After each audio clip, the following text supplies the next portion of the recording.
Quem é Jean Spatovski? Um eterno aprendiz. E não aprendi quase nada. Mas eu sou brasileiro, com muito orgulho, embora tenha nascido em Augsburg, na Alemanha, no dia 1º de março de 1947. Junto com meus pais, chegamos ao Brasil no dia 3 de maio de 1949. Eu tinha 2 anos de idade. Então não me lembro praticamente não lembro nada da viagem. Só me lembro já quando aqui nesse país. Estou casado há 38 anos com Lúcia Spatovski, que eu conheci na Companhia Atlantique de Petróleo. Tenho 3 filhos, Adriane Spatovski Schmidlin, casada com Carlos Augusto Schmidlin. A minha filha é cirurgiã dentista. Eles têm 2 filhos. O meu neto mais velho chama-se Eduardo Henrique. No próximo mês estará completando 6 anos. E a minha netinha Manuela, no dia 25 deste mês de maio, estará completando 6 meses. Depois tem o James Joseph Spatovski, atualmente juiz do trabalho, lotado no Tribunal Regional do Trabalho da 9ª Região, que tem jurisdição no estado do Paraná. Ele já é juiz há aproximadamente 11 anos, foi um dos mais jovens juízes a passar no concurso deste Tribunal do Trabalho. É casado com Cristiane Regina Bortolini e eles têm uma filhinha de nome Lívia, que no próximo dia 26 de maio estará completando 1 ano. Teremos festa logo. E o meu filho caçula, o Jean Marcel Spatovski, casado com a Débora Helena. Ele é médico veterinário, ela também, e eles estão casados há 2 anos e pouco, ainda não têm filhos. Eu sou filho de Józef Spatovski, nascido na Polônia, e a minha mãe chama-se Olena Spatovski, também nascida na Polônia. A vinda dos meus pais é interessante, porque ainda jovens, e em função da Segunda Guerra Mundial, eles foram obrigados a ir para a Alemanha no ano de 1941, no final do ano de 1941. Os alemães, evidentemente, estavam em guerra, havia necessidade de gente lá para trabalhar na agricultura, né? E em outras tarefas também. E acabaram levando meu pai e também a minha mãe, por consequência. É evidente que a guerra traz graves consequências, como trouxe a todas as famílias, né? O meu avô, por parte da minha mãe, acabou indo para a Sibéria, né? Com a mulher, com a minha avó, e depois voltou já no final da vida, mas sofreu muito. E do meu pai, ele já ficou órfão de pai desde cedo, e da mãe também. Então ele tinha 3 irmãos. O irmão mais velho acabou morrendo no fronte de guerra lá com os russos, né, em defesa da Polônia. E o meu pai era o do meio, 19, 20 anos, acabou indo para a Alemanha. Ele trabalhou um tempo lá em uma serraria de madeira e depois acabou sendo chefe de cozinha do regimento militar que ficou em poder dos americanos. E a minha mãe trabalhou também numa casa de famílias lá, onde eles tinham plantações, criações de vaca, aquelas coisas e tal. Foi um trabalho também pesado na época, mas felizmente, né, tudo correu bem. Eles se conheceram lá depois na Alemanha, casaram em 1946, eu nasci em 47, e daí 2 anos após. Foi até interessante, porque onde eles estavam na Alemanha, com o término da guerra, quem dominavam lá eram os americanos. E aí eles tinham algumas opções. Eles poderiam ir para o Canadá, para a Austrália, para os Estados Unidos, voltar à Polônia ou vir para o Brasil. A minha mãe queria, por todas as circunstâncias, até porque ela tinha uma família, né, grande, pretendia retornar à Polônia, né, mas ela já estava casada. E meu pai, ele conversou com alguns colegas, amigos dele lá, e um deles disse: olha, eu já me inscrevi, vou para o Brasil. E o meu pai disse: mas por que você vai para o Brasil? Ele disse: não, eu me formei aqui e tal, e eu sei que é um país novo, e é um país onde existe a liberdade, tem democracia. Aí meu pai disse: pô, então se tem liberdade e democracia, para lá que eu vou também. Foi lá e se inscreveu, mas não falou nada para minha mãe. Aí começou uma confusão danada. E a minha mãe disse que chorou lá uns 15 dias, né? Mas acabaram vindo para o Brasil. E graças a Deus, nada acontece por acaso. Viemos para um país maravilhoso que é o Brasil, e já temos aqui, já constituímos, né, a nossa família. Depois minhas 2 irmãs já nasceram aqui, a Ana Estefânia nasceu em 1950, no dia 18 de maio, agora, logo já vai fazer aí mais um aniversário. E a minha irmã caçula, a Lúcia Maria, nasceu no ano da Copa do Mundo, de 1958. Então, é isso que hoje eu tenho aí da minha família, né? Quer dizer, a minha mulher, meus filhos, já tenho 3 netos, já estou aposentado, né? Trabalhei no rádio, desde cedo eu me interessei, sempre gostei de ouvir rádio. E meu pai, na época, comprou um rádio, aqueles caixotes assim, os retangulares da marca Cruzeiro, né? Então você ouvia ondas médias e também tinha ondas curtas, 39 e 49 metros, 31 e 49 metros, se não me engano, né?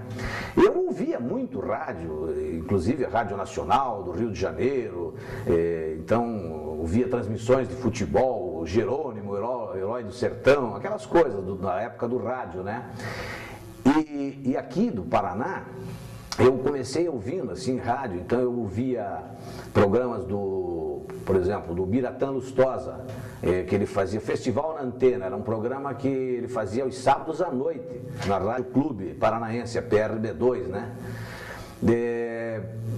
Ouvia aquele programa Expresso das Quintas, com o Mário Vendramel e o Sérgio Fraga. Até uma vez eu cheguei aí ao estúdio da PRB2 na Barão do Rio Branco. Fui assistir, inclusive, aquele programa ao vivo. Foi a primeira vez que eu tinha uma certa fascinação assim pelo rádio, né?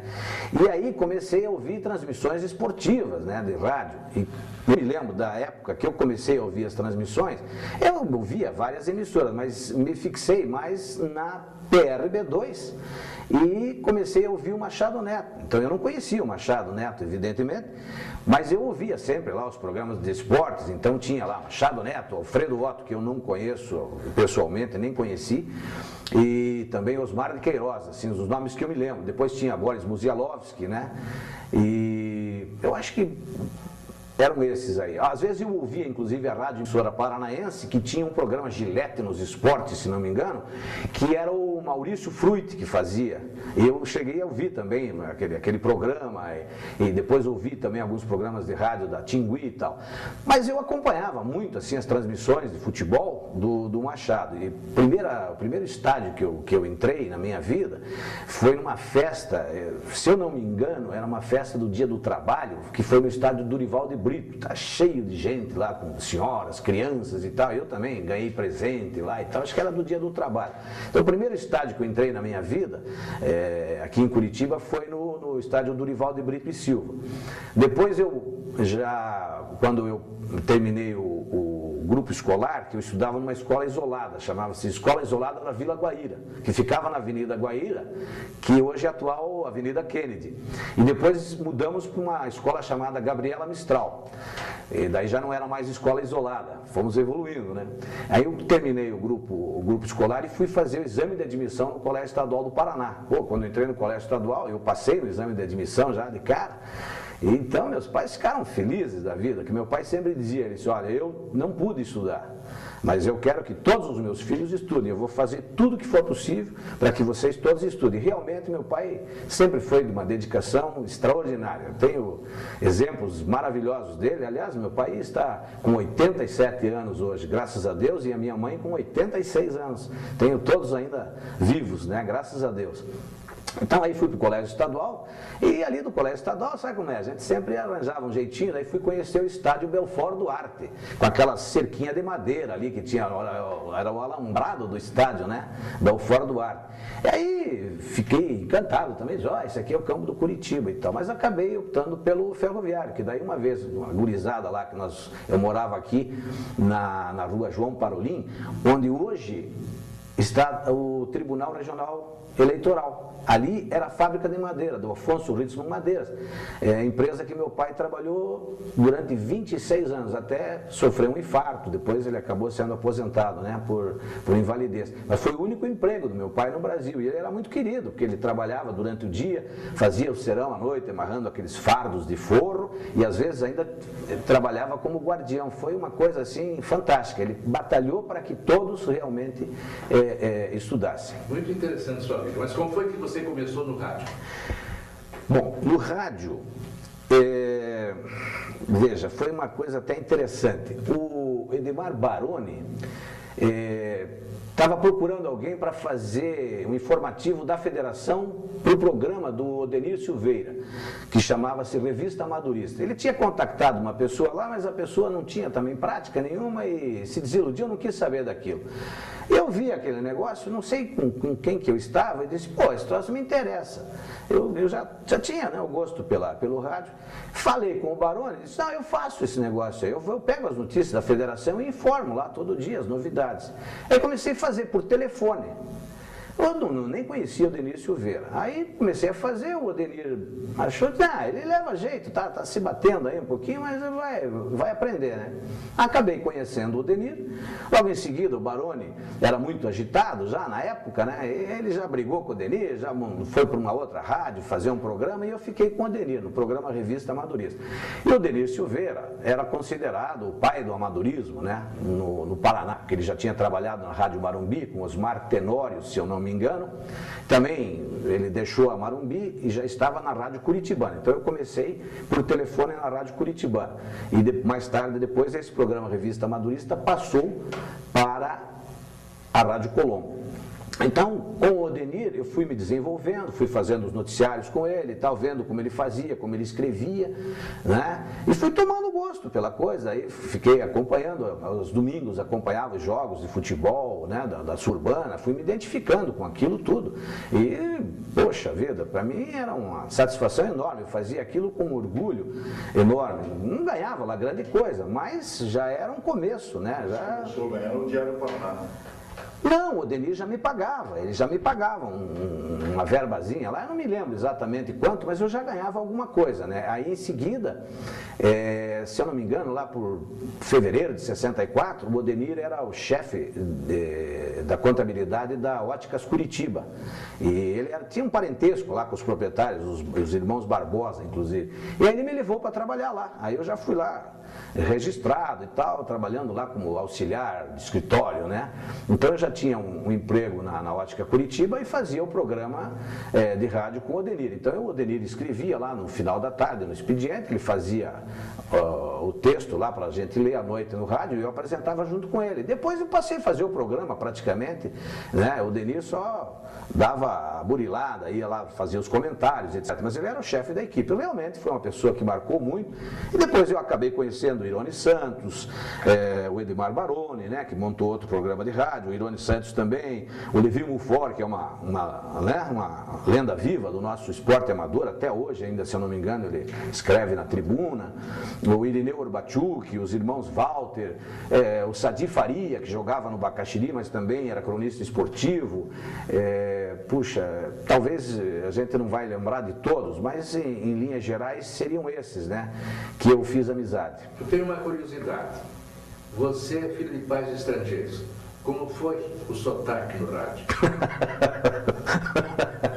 Bom, é interessante, porque, Machado, quando nós chegamos ao Brasil, eu tinha 2 anos de idade, evidentemente que meus pais falavam em polonês em casa, né? Mas eu já a partir dos 6 anos, mais ou menos, eu comecei a frequentar a escola, então eu não tive dificuldade, eu fui aprendendo, porque eu vivia, naquela época, a casa que nós morávamos era a casa da própria firma, ali onde é hoje o Tribunal Regional Eleitoral. Então eles tinham lá umas 6 ou 8 casas, uma das casas foi dada ao meu pai para morar lá, era uma casa boa, oferecia boas condições.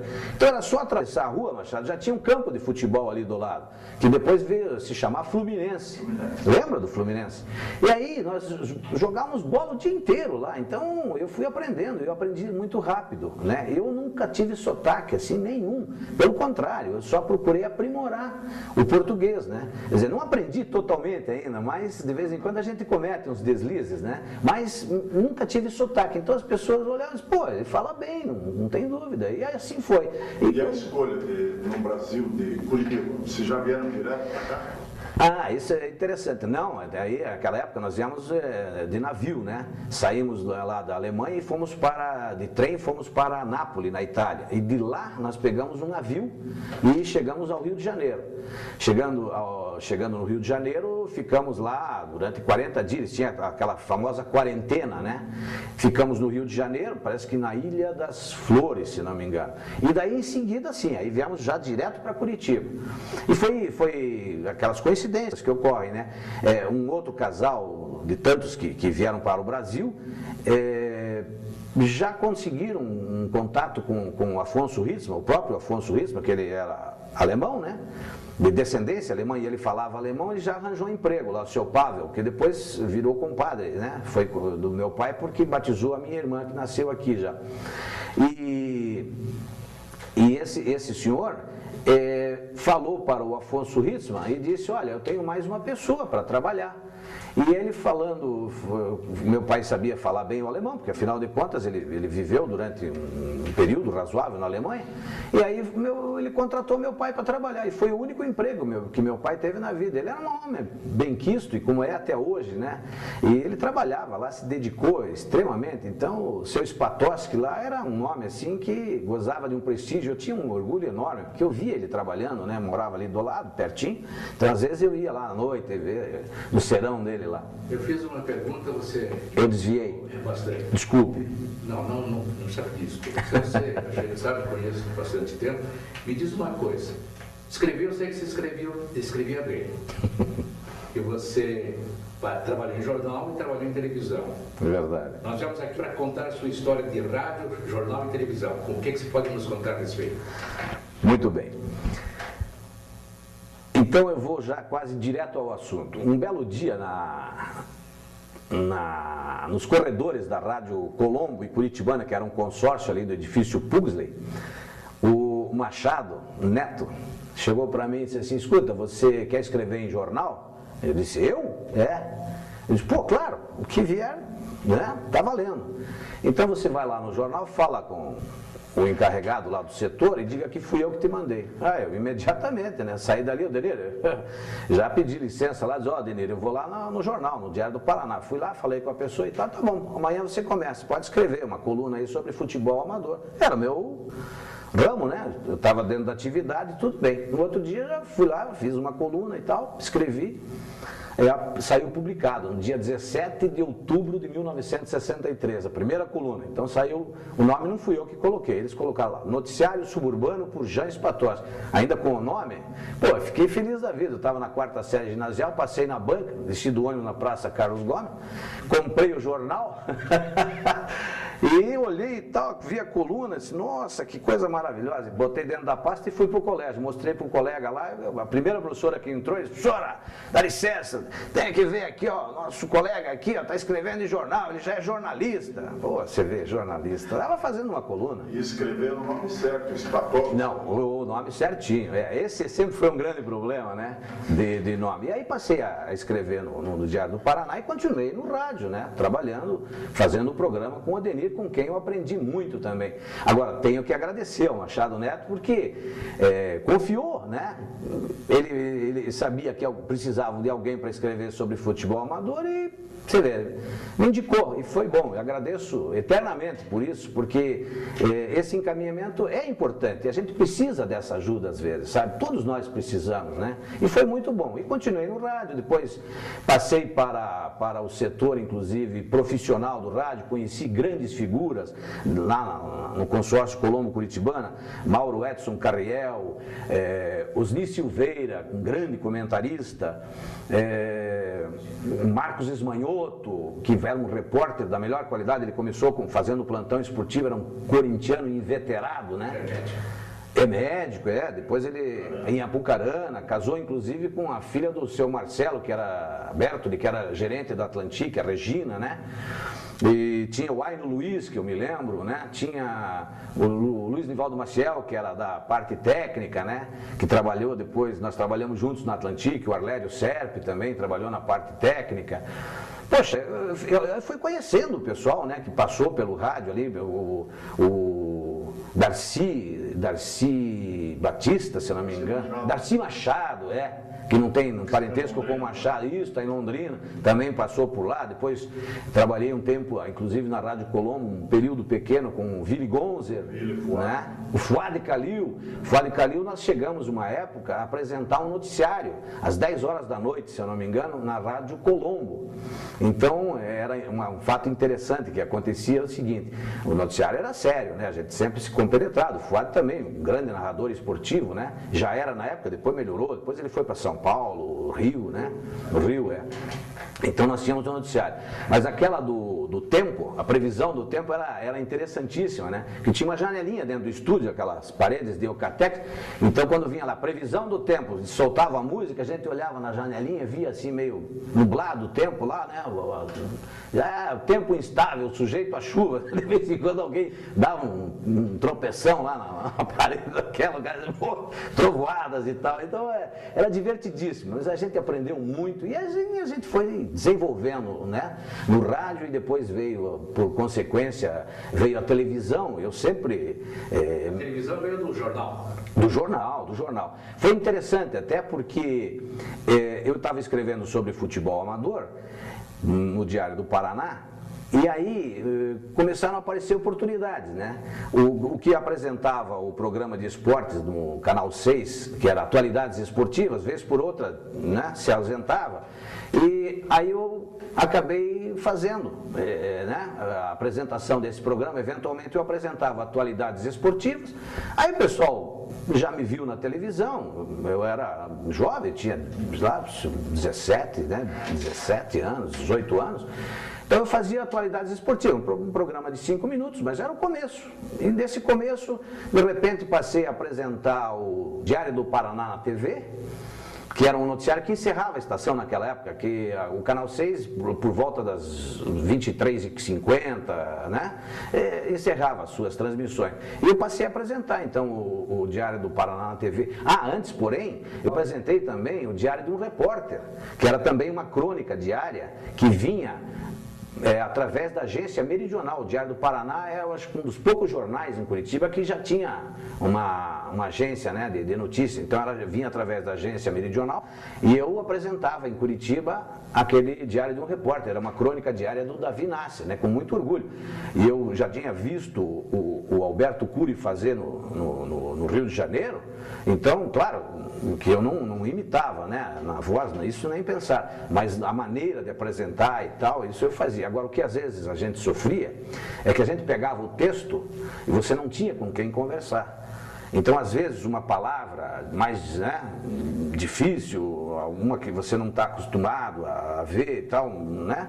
E aí você não tinha para quem perguntar. Então, às vezes, acontecia de dar um deslize, né? O que mais acontecia era com os nomes estrangeiros, né? Então, isso aí, às vezes, dificultava um pouco lá, por exemplo, no estado de Ohio, né? Isso aí já era um problema, né? Outro detalhe, por exemplo, uma vez eu lembro que eu estava voltando da faculdade, porque da faculdade eu já ia para a televisão para fazer o noticiário. E aconteceu um acidente, o avião teve que fazer um pouso forçado em Santos, se não me engano. Estava o governador Paulo Pimentel e o deputado José Carlos Leprevot.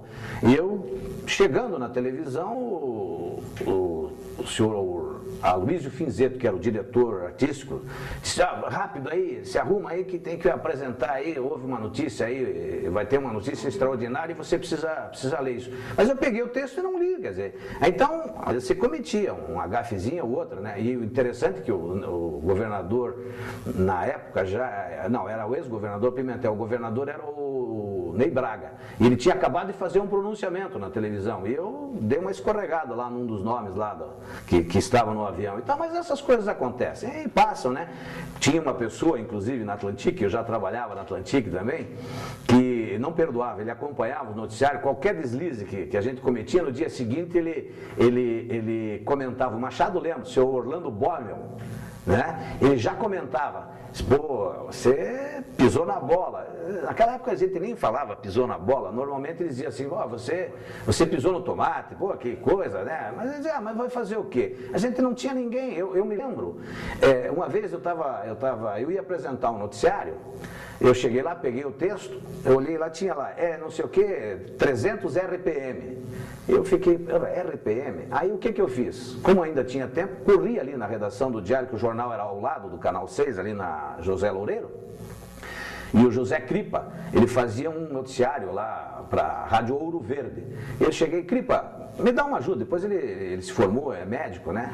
Não sei se ele ainda está entre nós aqui, mas era uma figura extraordinária. Eu disse: Cripa, o que é RPM? Ele disse: é rotação por minuto, está vendo? Se tivesse alguém lá dentro na emissora, a gente já saberia. Depois, claro, mas aí você vai aprendendo também, claro que a gente, às vezes acontecia, você na dúvida, você dava uma embolada no meio de campo, ia fazer o quê? Né? Para não passar, às vezes, um vexame de cometer um agafe maior ainda, né? Mas isso fazia parte, né? Não é como hoje, por exemplo, que você tem o teleprompter, né? Você tem o pessoal que te dá o apoio, que você tem que chegar com muita antecedência, você tem que ler todo o texto, é gravado, né? Hoje é feito em videotape praticamente. O noticiário ainda, alguns são feitos realmente ao vivo, né? Mas sempre entram reportagens já devidamente editadas e etc e tal, né? Isso até aconteceu comigo quando eu trabalhei durante uns 6 meses no Canal 2, que foi inaugurado aqui, que hoje é a TV Bandeirantes. Fui fazer um noticiário lá, ao vivo não aconteceu nada. Aí um belo dia, eles resolveram: não, agora vamos gravar o noticiário. Quem redigia era o Nuevo Babi. Aí fomos gravar o noticiário. Gravamos. O cidadão gravou e disse: daqui a pouco vai entrar no ar. Eu fiquei lá sentado para ouvir, né? Mas na gravação, uma hora alguém ali do estúdio me deu um sinal, disse: não, para. E aí o que eu fiz? Eu digo: porra, o que houve nessa bosta? Aí o cara... E continuou o negócio. Daí de repente eu estou lá sentado com o Nuevo Babi, mais algumas pessoas assistindo o noticiário. Saiu o negócio. Pô, o que houve? Você vê? São coisas que acontecem, no fim faz parte do folclore, né? Do rádio, da televisão. E no rádio teve gafe quando começou como profissional no rádio? Teve. Eu me lembro uma vez de uma gafe, eu fui já como repórter da equipe do jogo de futebol profissional, foi no campo do Água Verde, né? E interessante até relembrar esse fato. Então eu estava lá como repórter de campo, estava atrás da trave lá, não me lembro que jogo que era. Sei que de repente o narrador, eu não sei também, não sei se era o Zé Domingos, eu até tinha esquecido aqui daqueles todos que eu mencionei, né? O Zé Domingos também, a gente teve o prazer de trabalhar com ele. Eu sei que de repente saiu uma bola linha de fundo e tal, e aí vinha aquela intervenção do repórter, que no fundo era uma repetição mais ou menos daquilo tudo, né? E eu disse, realmente, a bola saiu imprensada pela linha de fundo, né? Aí, posteriormente, né, me corrigiram, disse, não é bola imprensada, eu disse, mas eu falei imprensada, falou sim, senhor, disse, então foi um equívoco, quer dizer, eu estava talvez nervoso, porque era a primeira transmissão, né, como repórter, e eu então acabei, ao invés de dizer que era bola prensada, eu falei bola imprensada, mas isso faz parte, né, e também, quem ouviu, quem não ouviu, né, e aquilo passa, foi interessante o fato em si. Você passou a ser narrador de futebol, rádio ou não? Pois é, teve um período, veja, tudo isso foi um grande aprendizado, né? Trabalhar com o Denir Silveira, que foi uma grande honra, no programa Revista Madurista da Rádio Curitibana, depois da Colombo, depois passando para o futebol profissional. Quer dizer, de repórter, eu fiz algumas reportagens, né? Eu me lembro uma, por exemplo, na decisão do Campeonato Paranaense de 1965. Eu era repórter da Rádio Colombo e eu estava atrás do gol do Herol. Eu, na época, eu já era torcedor do Ferroviário, mas a gente não podia se manifestar, né? E aí o Bídio, lá pelas tantas do segundo tempo, de pé esquerdo, acertou-lhe um balaço e a bola foi no ângulo, né? E não teve dúvida, 1-0, né? Pô, eu estava com aquela maleta, aquilo parecia pior do que uma bateria daqueles caminhões Fenemê, né, que a gente chama, né? E eu estava com o microfone no ouvido, quando saiu o gol, eu fui querer comemorar, fui levantar, caí com tudo para trás, né? Foi uma cena assim, dantesca, mas tudo bem. Aí, terminado o jogo, né, eu fui o primeiro, com aquele microfonão da Rádio Colombo, assim, que eu tenho uma foto, depois o Clemente Comanduli, da Gazeta do Povo, até viu aquela foto e me deu de presente. Ele nem sabia que eu torcia pelo Ferroviário, e disse, mas tem uma foto aqui que é histórica, é interessante para você. Eu guardei, tenho ela guardada comigo até hoje, né? Estou entrevistando o Bídio, eles carregando o Bídio, o Ferroviário foi campeão, né, em 1965, pela primeira vez tinha visto o Ferroviário ser campeão, né? E eu já meti o microfone na boca do Bídio lá, e ele falou alguma coisa, mas os caras estavam carregando, quase já me levaram junto e tal. E depois, então, Brasil, eu passei a transmitir futebol. Quer dizer, eu transmiti poucas partidas de futebol. Eu me lembro que foi uma das ocasiões, você inclusive era repórter de campo, né? Foi Coritiba e Seleção da Romênia, é isso mesmo? Aliás, eu até levei Perdeu 2-1. 2-1? E foi interessante naquilo, de pitoresco, foi o seguinte, porque os nomes eram todos complicados, né? Celcesco, não sei o quê, Lesco. Escolheram você como narrador. Exatamente. Agora, é interessante, eu sempre tive uma facilidade para a pronúncia de nomes estrangeiros, por exemplo, isso eu aprendi muito com minha mãe, né? A minha mãe dizia, você precisa aprender sempre a pronunciar os nomes corretamente. Então eu tinha uma certa facilidade, e tenho até hoje, de pronunciar nomes estrangeiros, sabe? Mas foi uma transmissão que era difícil, né? De pegar todos os nomes e tal. Eu me lembro até que eu levei um colega meu da faculdade, e ele ficou na cabine junto comigo, no intervalo do jogo, ele estava lá assistindo e falando umas bobeiras todas lá, eu disse, então peraí, eu pensei comigo, eu vou aprontar uma, e aí quando veio o intervalo, eu disse, vamos ouvir o comentário aqui do fulano, e ele ficou estático, né, paralisado, não abriu a boca, daí disse, bom, após o comentário vamos voltar a reportagem e tal, sabe? São essas coisas, então transmitia algumas partidas de futebol, evidentemente que eu tinha um Machado como um paradigma, né, de transmissão esportiva, acompanhava muito o Machado Neto nas transmissões durante aquele período em que ele atuou no rádio.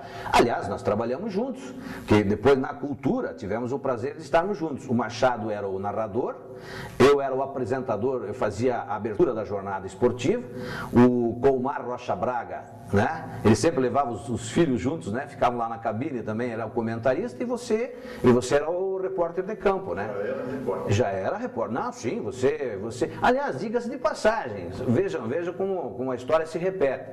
Assim como eu tive a oportunidade no rádio, no jornal, através do Machado Neto, o Brasil, nós fomos colegas no curso de contabilidade, ali anexo da Universidade Federal do Paraná, né, em 64, estudamos ali, né, em plena Praça Santos Andrade, né.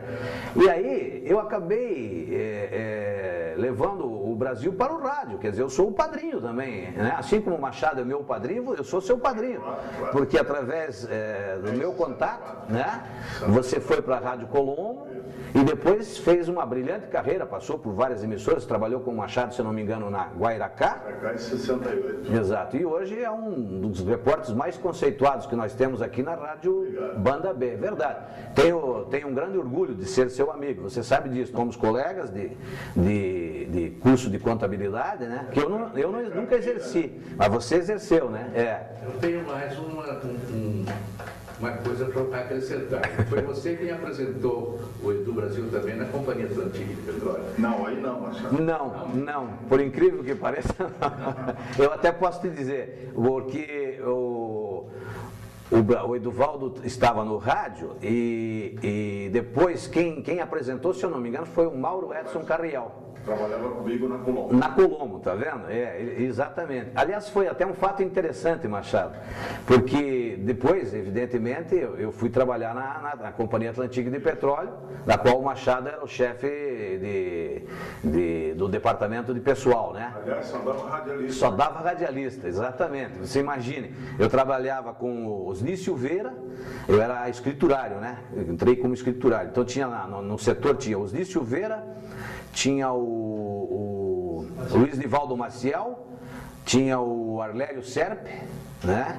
O Mauro Edson. E o Mauro Edson, que trabalhava no Recursos Humanos junto com o Machado, né? E o Machado, exatamente, né? E depois você veio para lá também. Então, e o Sebastião, isso, o Sebastião dos Santos, que trabalhou na Rádio Emissora Paranaense, perfeito, aí você vê. Não, e tinha o Hermes Pons, o Aires Pons, né? Que também trabalhou, só que quando eu fui para a Atlântica, eu entrei no dia 17 de outubro de 66 na Atlântica. 17 de outubro também. 17 de outubro. Essa é uma data importante na minha vida. 17 de outubro de 63 foi a primeira coluna no jornal, né? E 17 de outubro de 66 eu entrei na Atlântica. E aí o que aconteceu? Acabei conhecendo a minha mulher, né? Mas é interessante, eu vou contar esse fato rapidinho. Eu acho que era isso que eu ia perguntar. Então pergunte. 2 poloneses nascidos na Alemanha vieram se encontrar na Companhia Atlântica de Petróleo, foi isso? Sem dúvida, sem dúvida. E hoje são, né, tanto eu quanto minha mulher somos brasileiros, graças a Deus. Mas veja que interessante, Machado.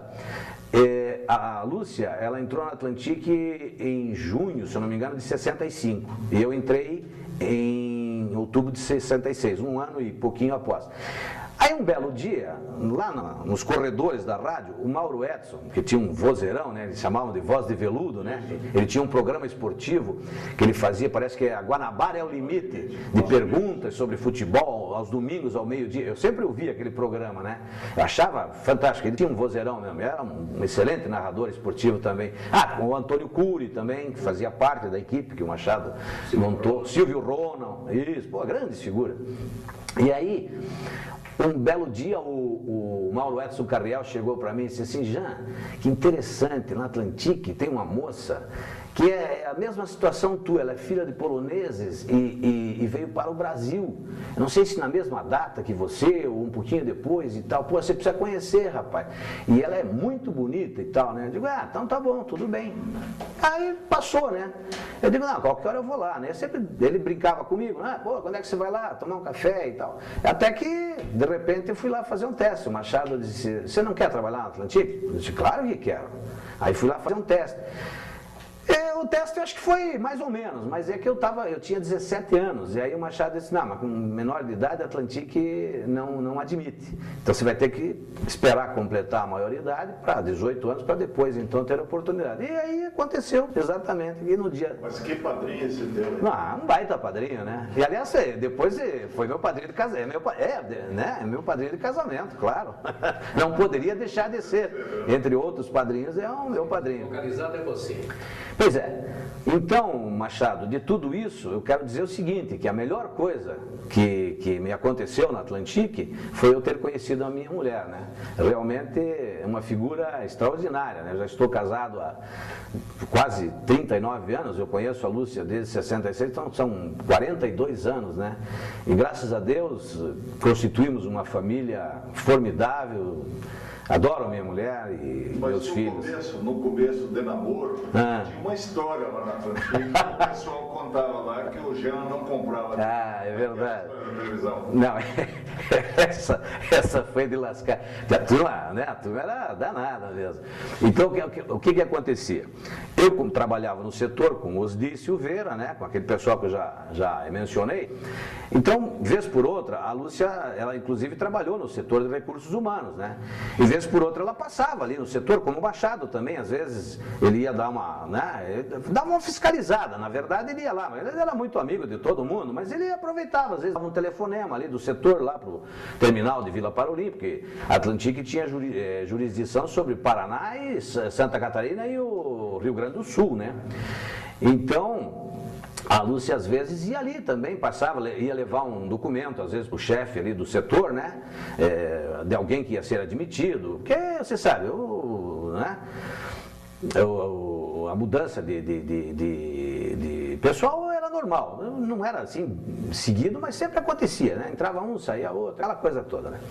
E aí, a Lúcia, quando ela entrava ali, eles faziam aquela gozação enorme. Ela disse, pô, Lúcia, você está namorando o cara errado, eu tenho a impressão que ele vai na tua casa só para ver televisão, porque ele não tem televisão em casa, ele quer assistir televisão. Não, e é verdade, eles faziam esse tipo de gozação, né? Claro que no começo a gente até ficava às vezes um pouco assim, né, constrangido, ficava meio vermelho e tal, mas depois caiu numa rotina que eu já nem ligava mais, né, e eu dizia para a Lúcia, não liga, isso aí é um pessoal que um era mais gozador que o outro, principalmente os que ficavam lá no fundo daquela sala enorme que tinha a nossa sessão de expedientes estatísticos, que era o Luiz Nivaldo Maciel, que era chamado de Macalé, e o Arlério Serpe, né? Eram os dois, assim, que provocavam as coisas, né? Era do arco da velha, mas foi divertido, né? E você veja como as coisas são. Depois que eu já tinha passado pela televisão, né, pelo Canal 6, que eu apresentei durante um longo período lá, né, fui apresentador, eu fui depois para o Canal 12, em janeiro de 1971, eu fui para o Canal 12, e aí fui apresentar um noticiário na hora do almoço, ao meio-dia, era eu e o Edson Marassi. E o Edson Marassi era editor de notícias, né? Até foi um fato curioso, é que eu queria falar do Osni, né? Mas eu vou mencionar esse fato, depois eu falo sobre o Osni. Então, eu fui contratado pelo Dr. Francisco Cunha Pereira, um amigo meu que trabalhava na Gazeta, ele sabia que eu tinha saído do Canal 6, até disse, pô, já eu vou falar com o Dr. Francisco, parece que eles estão precisando de apresentadores lá. E parece que deu um toque lá com o Dr. Francisco, e ele mandou me chamar. Eu fui lá na sala e tal, ele disse, não, você está contratado, pode começar amanhã, você vai lá na emissora, fala com o senhor Silas de Paula, que era o diretor artístico, e amanhã você já começa a fazer o noticiário. E eu fui, e já comecei a fazer o noticiário. O Silas no começo não gostou muito, porque foi através do Dr. Francisco, ele ficou meio chateado, né? Mas depois acabamos nos tornando bons amigos, sem dúvida alguma. E aí passei a apresentar, cheguei a apresentar edições locais aqui do Jornal Nacional, inclusive, né? E depois o Luiz Geraldo Maza assumiu o departamento de jornalismo e trabalhamos mais um tempo, até me formar, né? Em 72, eu me formei com o Grau em 73. Mas aí o Osni Silveira, veja como são interessantes os fatos. O Osni, que era um grande comentarista, eu sempre brigava muito com ele, assim, lá na Atlantique, porque ele torcia pelo Vila Auer. E eu torcia pelo Vila Fani. E eu escrevia sobre futebol amador. Então era uma briga constante, mas éramos amigos, né?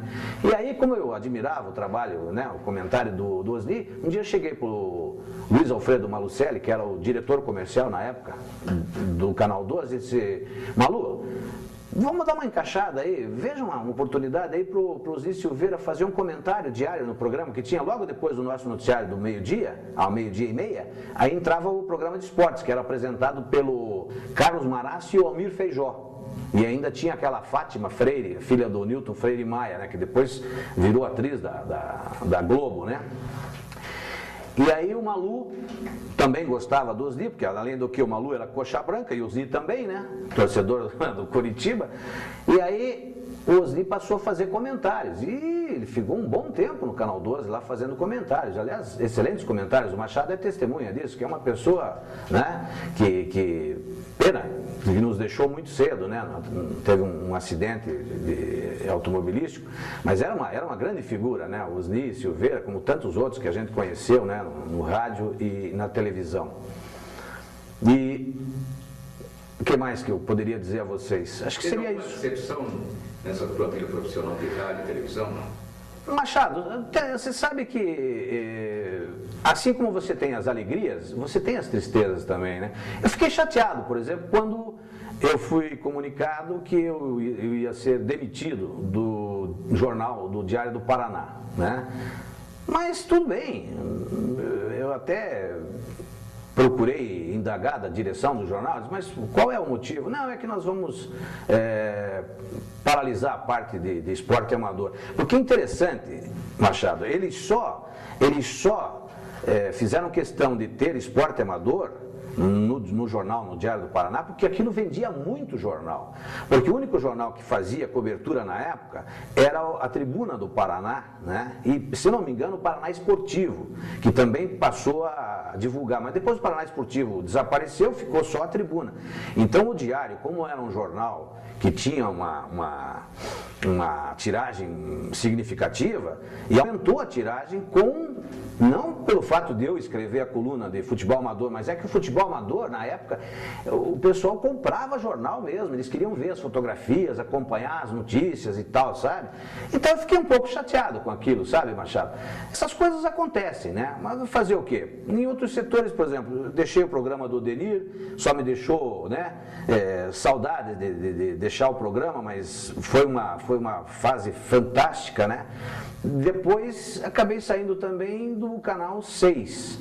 Mas no Canal 6 eu acho que não houve assim problemas maiores, né? Eu saí numa boa do Canal 6, eu acho que eles estavam fazendo reformulações, etc. e tal. Confesso para vocês que não me lembro bem. Sei que eu saí do Canal 6 em 1970, acho que foi em 70 mais ou menos, ou 71, não me lembro, acho que 70. Eu fiquei um período afastado. Eu estava terminando meu curso de Direito na Faculdade de Direito de Curitiba, que ficava ali ao lado do Canal 12, que era na Emiliano Perneta naquela época, né? E depois, eu me lembro bem que eu comecei no Canal 12 no dia 15 de janeiro de 71. Eu me lembro desse fato pelo seguinte, porque no dia 30 eu ia casar. Então eu disse ao doutor Francisco Cunha Pereira, doutor Francisco, só tem um inconveniente, que dia 30 de janeiro eu vou casar. Ele disse, não, então se apresenta durante uma semana, pelo menos, no noticiário lá, e depois você casa, faz a tua lua de mel e volta, e depois você reassume as funções. E aí eu fiquei até 1973, se eu não me engano, foi quando eu me formei em 72, colei grau logo em fevereiro de 73, e aí eu recebi aquela famosa pergunta, você quer ser advogado ou quer deixar a empresa? Eu digo, opa, peraí, mas estou concluindo o curso de Direito, quero ser advogado. Então, você vai ter que vai ter que ter dedicação exclusiva aqui na Atlantic. Aí, então, eu pedi demissão no Canal 12, né? Era o Irineu Haas, que era dos recursos humanos, até pedi a eles, vamos fazer um acordo aí para a gente levantar o fundo de garantia, aquela coisa toda, né? Eles foram camaradas nesse ponto, e daí eu deixei a televisão. Aí fiquei fora, realmente, fiquei como advogado da Atlantic durante esse tempo todo. Voltei à televisão, se eu não me engano, em 1982, que eu já mencionei anteriormente, que foi quando inaugurou o Canal 2 aqui, que era a TV Bandeirantes, só que ela ficava junto com o Canal 6, ali nas Mercês. E o Nuevo Babi era o editor de notícias, né? Interessante, eu tenho guardado até hoje comigo o primeiro noticiário, e fui eu que apresentei no Canal 2, né? Nós chamávamos TV Curitiba, Canal 2, e era junto com o Canal 6. Ali era dos Martinez ali, mas nós estávamos juntos. Aí aconteceu um fato interessante lá. Um belo dia, o Martinez se eu não me engano, era candidato a, não sei se a deputado ou a governador. Eu estava conversando com o Nuevo Vale e alguém perguntou, você vai votar em quem e tal? Eu disse, eu vou votar, eu não sei em quem vou votar, mas com certeza nesse eu não vou votar. Aí um belo dia, um sábado de manhã, recebo um telefonema. Jean, você está dispensado, você não precisa mais ir apresentar o noticiário a partir de segunda-feira. Eu disse, mas o que houve? Eu disse, não, decisão da administração aqui. Foi em função daquele comentário. Você vê como às vezes você falar numa brincadeira na hora errada, né, te dá perde o emprego, te dá um prejuízo, né? Mas também, naquela altura do campeonato, paciência. Foi difícil para você essa definição de seguir o direito e deixar a comunicação? Brasil, olha, eu vou falar com toda a verdade, do fundo do meu coração. Eu sempre adorei o rádio e a televisão, mas eu tinha aquilo, eu sempre, claro, queria progredir mais. Eu batalhava, lutava, estudava, sabe? Eu corria. Eu cansei de perder o último ônibus da meia-noite para chegar em casa, sabe? Era uma tristeza. Eu morava já. Depois de um certo tempo, passei a morar na Fani, né? Eu morei durante 40 anos na Vila Fani. Em 1960 eu já fui para a Vila Fani. Então, era uma correria, porque você lembra disso, a gente saía da escola, do curso nosso, então eu ia correndo para a televisão, fazia o noticiário, e eu tinha que correr até a praça Rui Barbosa para pegar o ônibus. Naquela época a gente não tinha, né, grandes recursos. Então, o que eu queria? Eu queria com aquele dinheiro que eu ganhava no rádio, na televisão, no jornal, depois eu passei a trabalhar na Atlantique, que já ganhava bem, então eu pagava a minha faculdade, ajudava a minha família, porque, bom, eu tinha 2 irmãs, o salário que meu pai ganhava, em uma certa época, dava para a gente viver, graças a Deus, bem, mas depois as coisas, né, foram apertando, então eu tinha que ajudar muito em casa, então ajudei muito também naquilo que foi possível, minhas irmãs. Você veja que, graças a Deus, todos nós nos formamos. Eu me formei em Direito, a minha irmã, a Ana, se formou em licenciatura de Português na Pontifícia Universidade Católica, a minha outra irmã, Caçula, formou-se em Odontologia, né, e depois fez especialização, inclusive, em odontopediatria e tal, e eu colaborei muito com isso, sabe?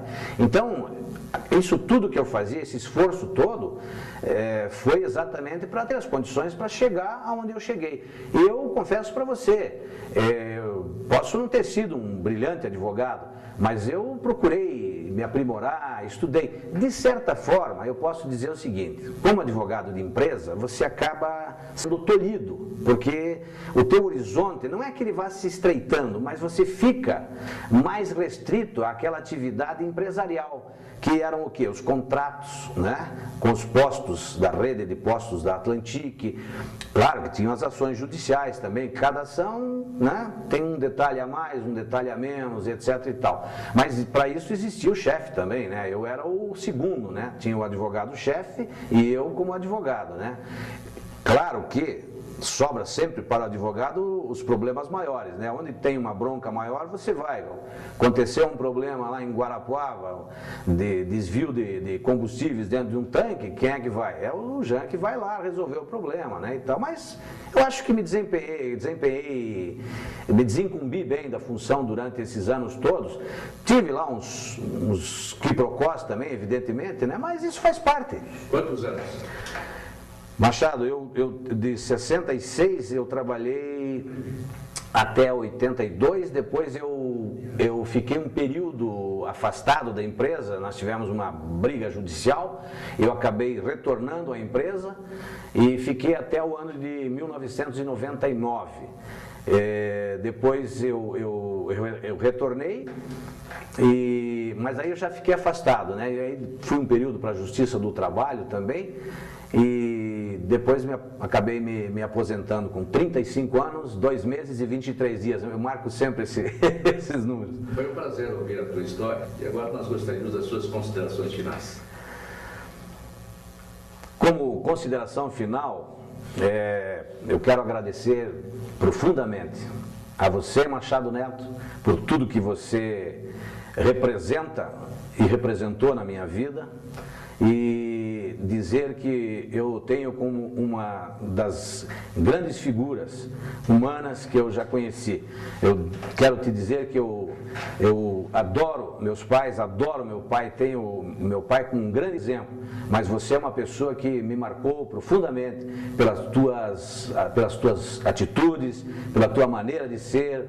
Você é uma pessoa realmente formidável, eu te admiro muito.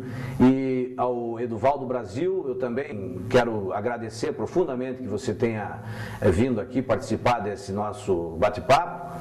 E dizer, Brasil, que eu tenho um grande orgulho, sempre menciono esse fato, além de ser seu amigo, saber que você hoje é um dos grandes repórteres esportivos do Paraná. Estou na frente aqui de duas grandes figuras do rádio e da televisão, porque você também já trabalha, ambos trabalharam também na televisão, e vocês sabem, né, que ali, nós, tanto no rádio quanto na televisão, são pitadas de inspiração e muita transpiração.